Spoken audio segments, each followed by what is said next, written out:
नमस्कार दोस्तों। तो चलिए जितिया व्रत में सुने जाने वाले चिल्लो सियारिन की कथा को सुनते हैं। नर्मदा नदी के तट के पास एक कंचनवटी नाम का नगर था, जो कि काफ़ी प्रसिद्ध नगर था। उस कंचनवटी नगर का राजा मलयकेतु था, जो उस नगर पर अपना राज चलाता था। नदी के बगल में एक मरुस्थल वाली भूमि थी। उस मरुस्थल भूमि को लोग बालूहाटा कहते थे। वहाँ पे एक बहुत बड़ा विशाल सा पाकर का पेड़ था, और उस पेड़ पे एक चील रहती थी, जहाँ पे वह अपना रैन बसेरा करती थी।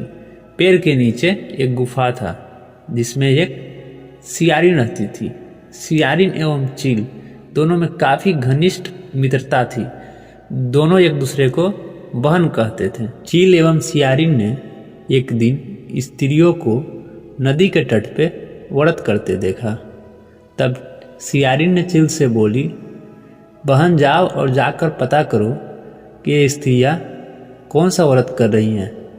चील गई और पता की, उनसे पूछी स्त्रिया से कि आप कौन सा व्रत कर रहे हो। स्त्रियाँ बोली, हम लोग ज्योतिवाहन भगवान का पूजा कर रहे हैं। इस जितिया व्रत करने से पुत्र की प्राप्ति होती है। यह सुनकर चील ने आकर सब बात सियारिन से बताई, तो उन दोनों ने मिलकर संकल्प लिया कि हम लोग भी इस व्रत को करेंगे। दोनों ने ज्योतिवाहन की पूजा सच्चे मन एवं श्रद्धा से की एवं निर्जल व्रत रखा। जिस दिन सियारिन एवं चील ने इस व्रत को रखा था, उस दिन उस नगर के बहुत बड़े व्यापारी की मृत्यु हो गई थी। उस व्यापारी का दाह संस्कार उसी मरुस्थल वाले भूमि पे किया गया था, जहाँ पे चील एवं सियारिन रहते थे। धीरे धीरे समय गुजरते जा रहा था। रात पास आती जा रही थी, और उस सियारिन का भूख भी तेज हो रही थी। जब वो सियारिन मुर्दा देखी तो वो अपने आप को रोक नहीं सकी, और उसने उस मुर्दा को खा लिया, जिसके कारण उस सियारिन का व्रत टूट गया। मगर दूसरी तरफ चील ने अपने आप पे नियंत्रण रखा एवं दूसरे दिन विधि विधान से व्रत का पालन किया।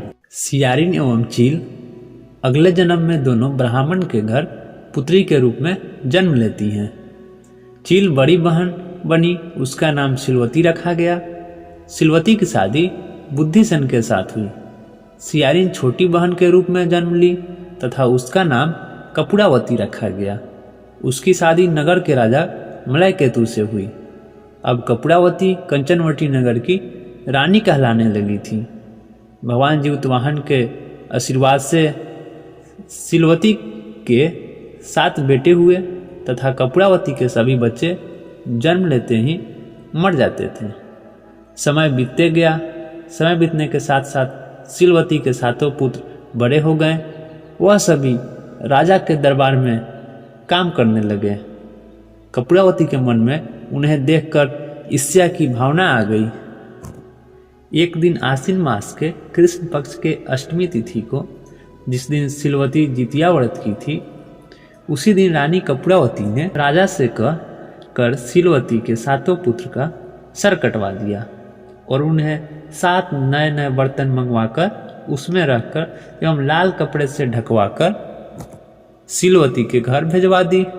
यह देखकर भगवान ज्योतिवाहन ने मिट्टी की 7 भाइयों के सर बनाए और सभी के सर को उनके धड़ से जोड़कर उनमें जान डाल दिया, जिससे सिलवती के 7 पुत्र पुनः जिंदा हो गए और वे सभी भाई अपने घर को लौट गए।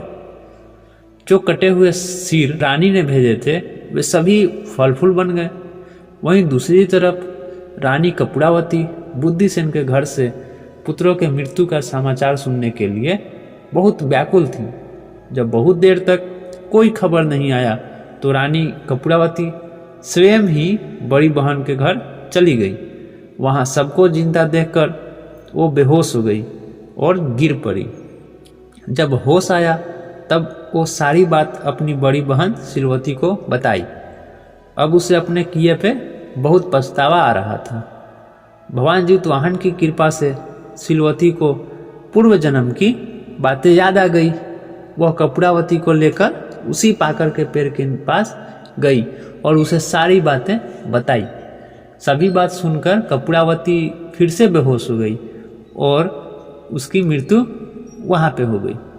जब राजा को इसकी खबर मिली तो उन्होंने उसी जगह पर जाकर पाकर के पेड़ के नीचे कपूरावती का दाह संस्कार कर दिया।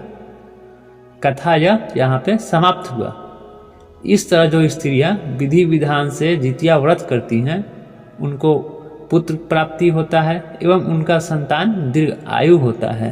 वीडियो को अंत तक देखने के लिए दिल से धन्यवाद। चैनल को लाइक सब्सक्राइब अवश्य करें। Thank you.